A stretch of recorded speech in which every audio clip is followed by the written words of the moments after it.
টাকা পয়সা অর্থ সম্পদ একদিন আপনার থাকবে অথবা থাকবে না, কিন্তু একজনের সাথে সুসম্পর্ক, ভালোবাসা, আন্তরিকতা এটা সারা জীবন থেকে যাবে। আমি এই কথাটা বলছি, আমার সামনে যে দাঁড়িয়ে আছে তিনি হচ্ছেন আবিদ ভাই, আপনারা অবশ্যই চিনেন। আমরা দুজনে নিয়মিত এখন কন্টেন্ট করে যাচ্ছি ফেসবুক প্ল্যাটফর্মে। হয়তোবা নিয়মিত তাকে ফেসবুকে আপনারা দেখেন, আপলোড করি না তার সাথে ছবি বা ভিডিও।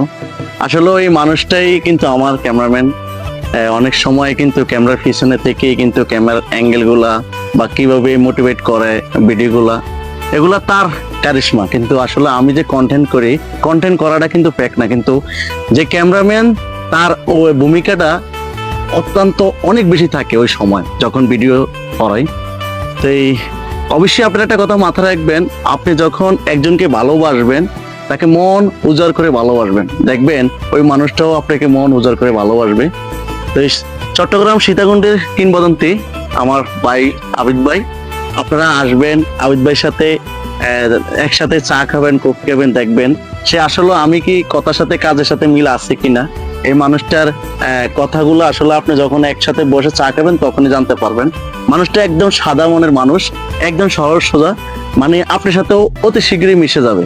তাই আসবেন একদিন সীতাকুণ্ডতে, আপনাকে ইনভাইট করলাম। আপনারা যেখানে আমাদের ভিডিওটা দেখবেন, যেখান থেকে আপনারা চলে আসবেন চট্টগ্রাম সীতাকুণ্ডতে।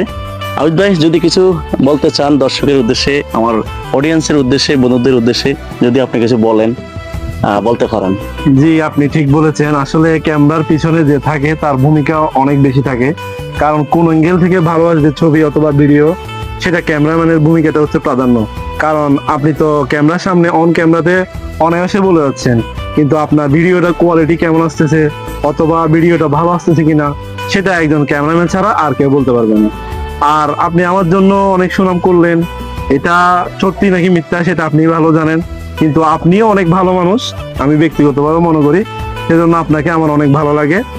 অনেক দূরে থেকেও অথবা অনেক দূরের হয়েও আমরা এখন একই মায়ের সন্তানের মতো হয়ে গেছি প্রায়, সেজন্য আমার কাছে অনেক ভালো লাগে বিষয়টা। আপনাকে অনেক ধন্যবাদ সুমন। ধন্যবাদ। দোয়া করবেন সবাই আমরা যেন সারাটি জীবন এই পৃথিবীতে যতদিন বেঁচে থাকি এবং মৃত্যুর পরও যেন এই ভালোবাসাটা অটুট থাকে।